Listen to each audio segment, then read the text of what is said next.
Salam əziz uşaqlar. Bugünkü mövzumuz təbii ehtiyatlar dedikdə nə başa düşülmə bağlı ev tapşırıqlarından gəlin danışılır. Birinci tapşırığımız. Burada sizdən sxemi tamamlamağınız istəniləcəkdir. Təbii ehtiyatlar hansı qruplara bölünür? Bunları bir-bir yerləşdirməyimiz istənilir. Birinci. Biz bilirik ki, təbii ehtiyatlar iki əsas hissəyə ayrılır. Bunlar tükənən ehtiyatlar və tükənməyən ehtiyatlardır. Tükənən ehtiyatlar özlərində iki qrupa ayrılırdı. Bərpa olunan və bərpa olunmayan.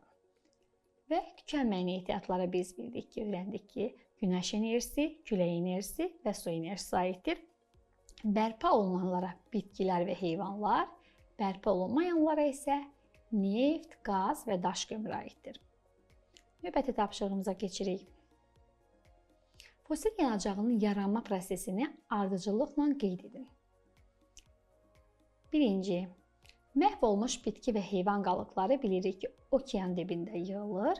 Daha sonra onlar yüksək temperatur və təzyiq nəticəsində neft yanacağına çevrilir və nəticədə fosil yanacaqlar yaranmış olur.